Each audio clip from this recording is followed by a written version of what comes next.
اعوذ باللہ من الشیطان الرجیم بسم اللہ الرحمن الرحیم فیأتیہم بغتۃ وہم لا یشعرون فیقولوا هل نحن منظرون افبعذابنا یستعجلون افرأیت ان متعناہم سنین ثم جاءہم ما كانوا یوعدون ما اغنی عنہم ما كانوا یمتعون وما اہلکنا من قریۃ الا لہا منذرون ذکری وما کننا ظالمین۔ پس آئے گا ان پر اچانک عذاب وہم لا یشعرون، اس حال میں کہ وہ شعور بھی نہیں رکھتے ہوں گے۔ فیقولوا، پس کہیں گے وہ، هل نحن منظرون، کیا ہمیں مہلت مل سکتی ہے؟ افبعذابنا یستعجلون، کیا بس ہمارے عذاب کا وہ جلدی ہمارے عذاب کی وہ جلدی کر رہی ہیں؟ افرأیتا،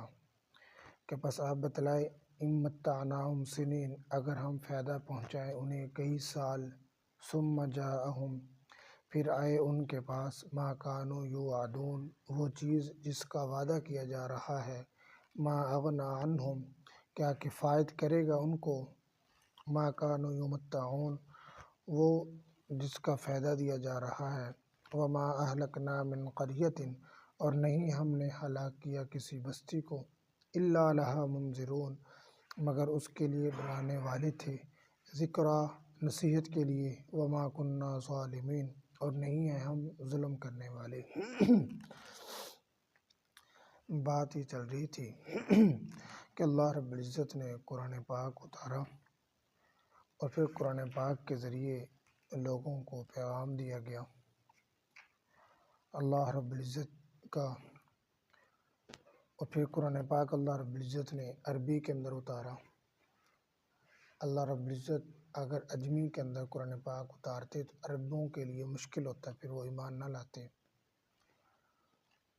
تو اسی طرح اصل حقیقت یہی ہے کہ جن لوگوں نے ایمان نہیں لائے، جو لوگ ایمان نہیں لائے، ان کی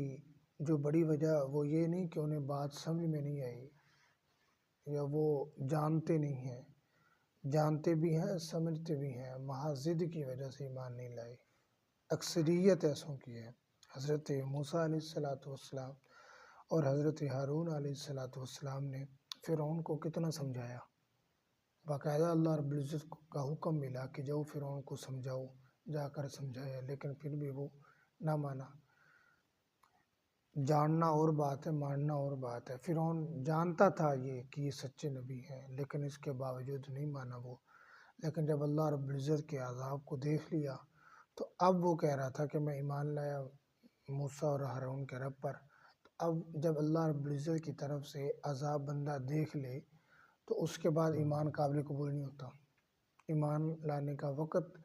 وہ ختم ہو چکا ہوتا ہے۔ مثال کے طور پر زلزلہ ہے، یا آسمان سے پتھروں کی بارش ہے، یا پھر کوئی ایسی آفت ہے جس کے اندر قوم پکڑی گئی، کسی آفت کی زد میں آ گئی قوم، تو اب ان کا ایمان لانا قابل قبول نہیں ہے۔ ایمان لانا ہے تو اس حالت میں ایمان لانا جب تم صحیح حالت کے اندر ہو، جب تم اللہ رب العزت کے عذاب میں مبتلا نہ ہو، اس وقت تم یعنی کہ ایمان لاؤ۔ تو فرمایا کہ پس جب آئے گا ان کے پاس اچانک عذاب، وہم لا یشعرون، وہ شعور بھی نہیں رکھتے ہوں گے۔ اب یہاں پر عذاب سے مراد موت بھی ہے، کہ موت بھی عذاب کی ایک صورت ہے۔ جو اللہ کے نافرمان ہے جب اس دنیا سے چلے گیا تو اب اس کے لیے تو عذاب شروع ہو گیا۔ فرمایا کہ پھر وہ کہیں گے کہ کیا ہمیں مہلت مل سکتی ہے، کچھ وقت مل سکتا ہے، بس اتنا سا وقت کہ ہم ایمان لیں اور توبہ کر لیں، بس اتنا سا وقت مل سکتا ہے۔ اب تو ایک لمحہ بھی نہیں ملے گا، ایک سیکنڈ بھی نہیں ملے گا۔ اس سے پہلے ان کی کیا ترتیب تھی؟ افبعذابنا یستعجلون، کیا پس وہ ہمارے عذاب کا وہ جلدی سے انتظار کر رہے ہیں، مطالبہ کرتے تھے۔ وامطر علیہم من السماء فأتی بآیۃ ان کنت من الصادقین، کہ اگر تو سچا ہے تو پھر آسمان سے بارش برسانا، پتھروں کی بارش برسا، اگر تو سچوں میں سے ہے تو لے آنا وہ عذاب جس کا تو جس سے ہمیں ڈرا رہا ہے، اس طرح کی باتیں کرتے تھے۔ تو اللہ رب العزت نے فرمایا فرأیت إن متعناهم سنین، کیا بس آپ بتلائیں اگر ہم ان کو نفع دیں کئی سال تک، نفع دینے کا مطلب زندگی دیں، کئی سال تک اگر جیتے رہیں، زندہ رہیں، اور پھر زندگی کے اندر کئی طرح کی نعمتیں دیں، پھر ثم جاءہم، پھر آئے ان کے پاس ہمارا پیغام، ما کانوا یوعدون، وہ کہ جس کا وعدہ کیا جا رہا ہے کہ موت جب آئے ان کے پاس، تو ما اغنی عنہم ما کانوا یمتعون، کیا کفایت کرے گی وہ جو زندگی کی سانسیں اور زندگی کے کئی سال اور مال و دولت، فوج، سب کچھ، کیا وہ کفایت کریں گے ان کے لیے جس چیز کا انہیں نفع دیا جا رہا تھا، وہ اس چیز سے یہ فائدہ اٹھا سکیں گے؟ کبھی بھی ایسا نہیں ہے کہ کوئی آدمی یہ کہے کہ مجھ سے اتنی رقم لے لو یا میں اتنا پیسہ دیتا ہوں اور مجھ سے موت ٹل جائے، کبھی بھی ایسا نہیں ہے، اور ایسا ہوا بھی نہیں ہے اور ہوگا بھی نہیں، بلکہ جو اللہ رب العزت کے فیصلے ہیں وہ ٹل ہیں، وہ حقیقت پر مبنی ہیں۔ وما اہلکنا من قریۃ الا لها منذرون، اللہ رب العزت نے فرمایا کہ ہم نے کسی بھی بستی کو ہلاک نہیں کیا مگر پہلے ہم نے ڈرانے والے بھیجے، ڈرانے والے گئے، انبیاء علیہ السلام گیا، قوموں کی طرف گیا، انہوں نے جا کر پیغام دیا، توحید کی دعوت دی، یا قوم اعبدوا اللہ ما لکم من الہ غیرہ، کیا میری قوم تم اللہ کی عبادت کرو، اللہ کے سوا کوئی عبادت کے لائق نہیں ہے، پیغام دیا جا کر۔ جنہوں نے وقت کے نبی کی بات کو مان لیا وہ تو کامیاب ہو گئے، اور جنہوں نے وقت کے نبی کی بات کا انکار کیا تو وہ ہمیشہ کے لیے رسوا ہوئے، دنیا کے اندر بھی اللہ رب العزت کا عذاب آیا اور آخرت کے اندر ہمیشہ کے لیے ذلیل و رسوا ہوئے۔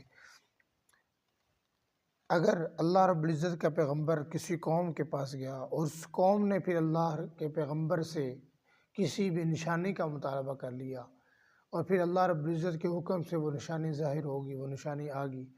پھر قوم نے اگر بات کو نہ مانا تو پھر اللہ رب العزت کے حکم سے اس قوم کے اوپر عذاب آتا ہے، اور پھر جب عذاب آتا ہے تو پھر وہ وقت ہوتا ہے جب توبہ کا دروازہ بند ہو جاتا ہے، اس وقت تو اب تو ایمان لانے اور اسلام کو تسلیم کرنے کا کوئی فائدہ نہیں ہے کسی کے لیے بھی جب اللہ رب العزت کی طرف سے عذاب آ جائے۔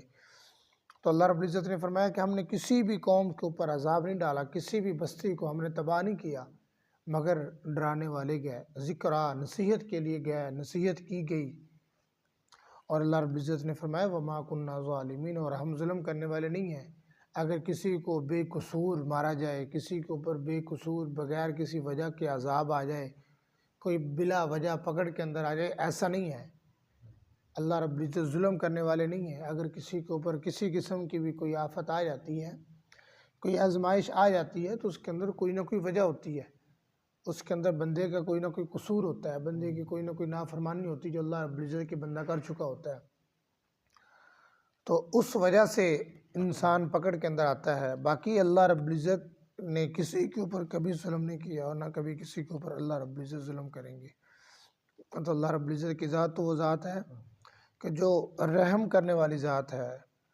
جو رحیم ذات ہے، لیکن اگر کوئی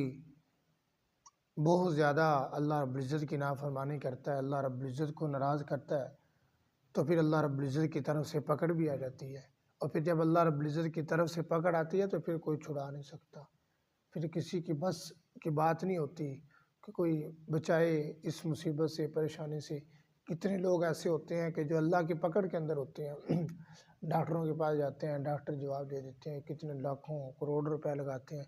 صحت یاب نہیں ہوتے، بندے سوچتے ہیں پتہ نہیں کیا وجہ ہے، لیکن وہ حقیقت میں اللہ کی پکڑ کے اندر ہوتے ہیں۔ اس طرح کا ایک صاحب میرے پاس آئے تو وہ کہنے لگے کہ اپنے والد کی کیفیت بتلانے لگے کہ بس وہ بہت زیادہ ہی دماغی طور پر وہ خراب ہے۔ تو میں نے پوچھا کہ اس کی وجہ کیا؟ کوئی نہ کوئی ایسی وجہ ہوگی جس کی وجہ سے آئے دن بیماری کے اندر، پریشانی کے اندر، تکلیف کے اندر اضافہ ہے۔ تو پھر اس نے مجھے بتلایا کہ ایک وجہ یہ ہے، اگر یہی ہوئی تو، کہ اس نے اپنی والدہ کو مارا تھا، اور جب مرتے وقت جب اس کی والدہ کو غسل دیا گیا تو اس کی پیٹھ کی طرف ایک طرف پیپ نکل رہی تھی، اسی کے اثرات تھے زخم کے۔ تو دیکھو جب بندہ کوئی ایسی غلطی کرتا ہے، پھر اللہ رب العزت کی پکڑ آتی ہے، تو پھر بندہ کہے کہ ہم کسی کے پاس جائیں، تویز لیں، دوائی لیں، کسی ڈاکٹر کے پاس جائیں، تو یہ سب چیزیں وہ چیزیں ہیں جو اس سے بالاتر ہیں۔ پھر ایسا نہیں ہوتا کہ بندہ بچ جائے، بلکہ ہمیں کوشش یہ کرنی چاہیے کہ کبھی بھی اللہ رب العزت کی نافرمانی نہ ہو۔ وہ عام ہے کہ اللہ کی نافرمانی ہو، یا اللہ کی نافرمانی ہو حقوق العباد کی صورت کے اندر، کسی انسان کو تکلیف دینے کی صورت کے اندر اللہ کی نافرمانی، کسی بھی درجے کے اندر اللہ کی نافرمانی سے انسان کو بچنا چاہیے۔ تو اللہ رب العزت نے فرمایا کہ وما کننا ظالمین، ہم ظلم کرنے والے نہیں ہیں کسی کے اوپر۔ جب بھی کسی بھی قوم کے اوپر عذاب آیا تو اس قوم کی اس کے اندر غلطی تھی، وہ اس چیز کے مرتکب ٹھہرے اللہ کی نافرمانی کے، اور اس چیز کے وہ مستحق تھے کہ انہیں عذاب دیا جائے، تو تب اللہ رب العزت نے انہیں عذاب دیا۔ اور کسی بھی قوم کے اوپر